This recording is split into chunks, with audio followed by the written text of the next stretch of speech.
Now joining me in studio to talk chocolate and cocoa economics is Gary Alfonso. Gary, always a pleasure. Good afternoon. Yeah, good to see you again. All right, Gary, let's talk about chocolates.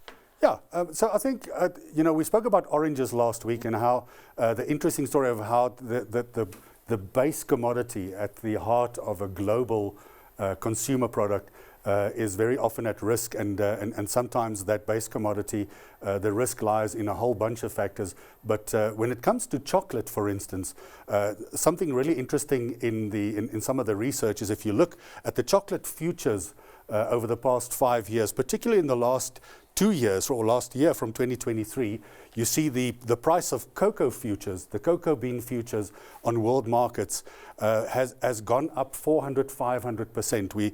We're literally sitting at around about, it's gone up even earlier this year to around about $12,000 per metric ton. And so these are all people who are buying futures and values in cocoa bean prices in future.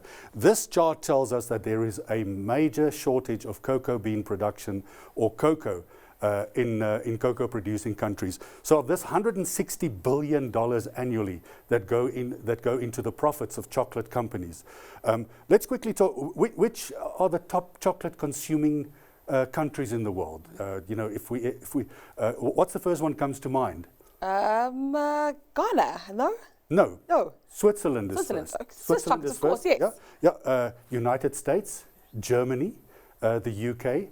So chocolate consumption is not something that is really at the core of consumption patterns anywhere except in Northern European and also in the United States countries. So I went and I bought this morning. I bought 70% cocoa chocolate, and it's interesting that the 70% in this cocoa, in this chocolate, does not come from Switzerland. Okay. It goes to Switzerland from countries like Cote d'Ivoire, Ghana, Cameroon, and some other African countries, also Indonesia, countries along the sort of equatorial belt and 25 degrees slightly north, Honduras and Ecuador and these countries. So they produce cocoa beans, and what's happened is the El Nino weather effect over the past few years, particularly over the last 2 years. Two things happened with El Nino.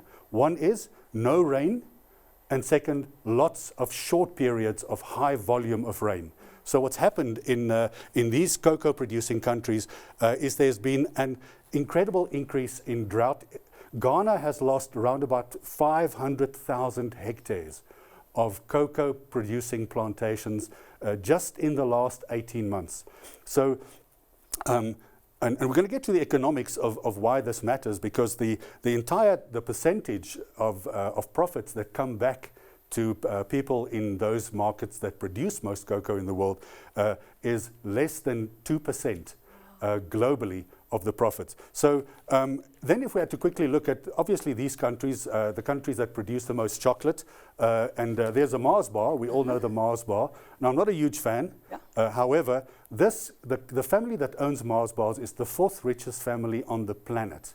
They have around about $180 billion in assets that indices like Forbes and those can tell you. So of these families, when you look at the way coffee beans are processed in West Africa and these 4 Western African countries that we spoke about, the real issue is the fact that local cooperatives are also starting to withhold, and with the El Nino weather effect, also swollen root disease or swollen stem disease in the cocoa plantations is causing cocoa futures. This means there is a major shortage of chocolate coming in the world.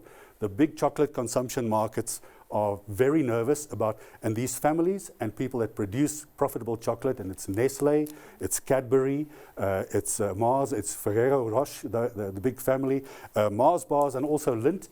These are very nervous companies currently looking at where the prices of chocolates are going. Sounds like I've got an excuse to go buy lots of chocolate, Gary. Do it right now. Thank you so much for your time. Always a pleasure. That was Gary Alfonso.